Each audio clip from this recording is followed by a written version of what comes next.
Hi అండి, అందరికీ నమస్తే. ఎలా ఉన్నారండి? నేనైతే చాలా బాగున్నాను. ఈరోజు అలసందల గారెలు ఎట్లా చేయాలో చూద్దామా? చాలా ఈజీగా, ఎంతో టేస్టీగా, పిల్లలకు నచ్చే విధంగా క్రిస్పీగా చాలా బాగుంటాయండి. ఒక్కసారి ఇట్లా ట్రై చేయండి. వీడియో మొత్తం ఫుల్గా చూడండి లోపల ఎంత బాగా ఉడికిందో. ఎవరైనా కొత్త వాళ్ళు చూస్తున్నట్లయితే ప్లీజ్ సబ్స్క్రైబ్ చేసుకోండి. రేపు మార్నింగ్ చేసుకుంటామనగా ముందు రోజు నైట్ నానబెట్టుకోవాలండి. అరకిలో బొబ్బల పప్పు తీసుకున్నాను. దాంట్లో కొంచెం ఒక గ్లాస్ మినపగుండు వేసుకోవాలి. అట్లా వేసుకోవడం వల్ల మరింత టేస్ట్ వస్తాయి గారెలకి. 1-2 సార్లు శుభ్రంగా కడుక్కొని ఈ గిన్నె నిండా వాటర్ పోసుకొని నైట్ అంతా నాననివ్వాలి. ఒక మూత పెట్టేసుకొని మొత్తం నాననివ్వాలండి. శుభ్రంగా కడుక్కోవాలండి, పొట్టు అంతా పోయేలాగా.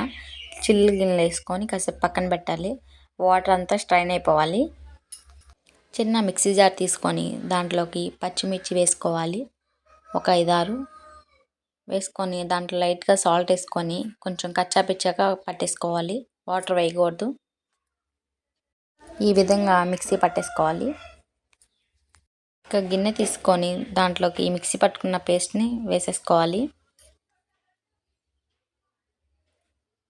మనం మిక్సీ పట్టుకున్న ఆ గిన్నెలోకి పప్పును కూడా కొంచెం వేసుకుంటూ 2-3 ట్రిప్పుల కింద కచ్చాపిచ్చాక వాటర్ పోయకుండా మిక్సీ పట్టుకోవాలండి. వాటర్ పోయకూడదు. కొంచెం పలుకులుగా మిక్సీ పట్టుకోవాలి. మరీ మెత్తగా పట్టినట్లయితే మన గారెలు తినేటప్పుడు నోటికి చుట్టుకున్నట్లు వస్తాయి.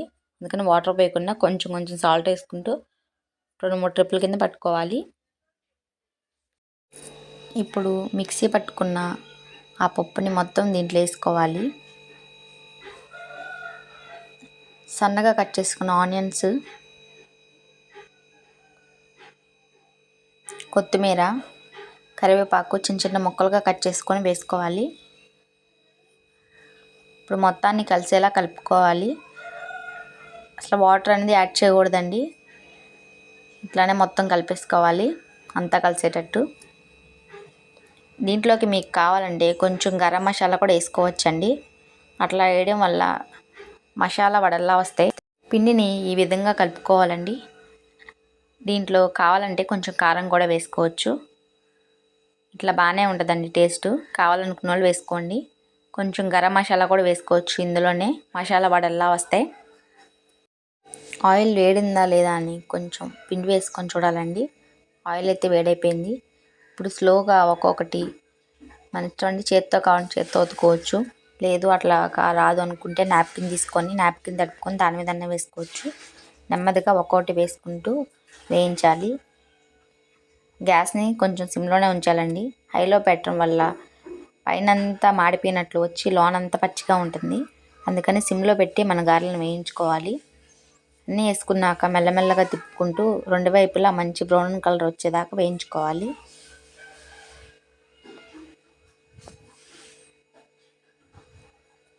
మన దగ్గర ఉన్న పిండి మొత్తం సేమ్ ఇదే ప్రాసెస్లో చేయాలండి.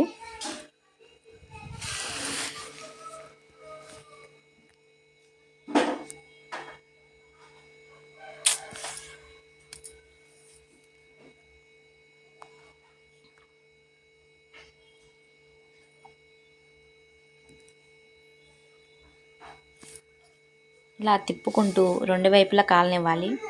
మంచి గోల్డెన్ బ్రౌన్ కలర్ వచ్చేదాకా వేయించుకోవాలి. మంటని సిమ్లోనే ఉంచాలండి.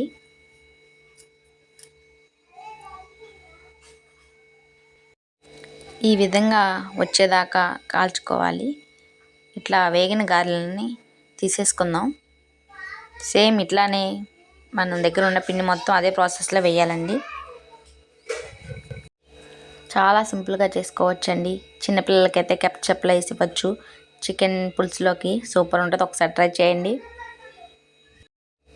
ఆ వీడియో మీకు నచ్చినట్లయితే ప్లీజ్ చిన్న లైక్ కొట్టండి, షేర్ చేయండి, కామెంట్ చేయండి. కొత్త వాళ్ళు ఎవరైనా చూస్తున్నట్లయితే ప్లీజ్ సబ్స్క్రైబ్ చేసుకోండి.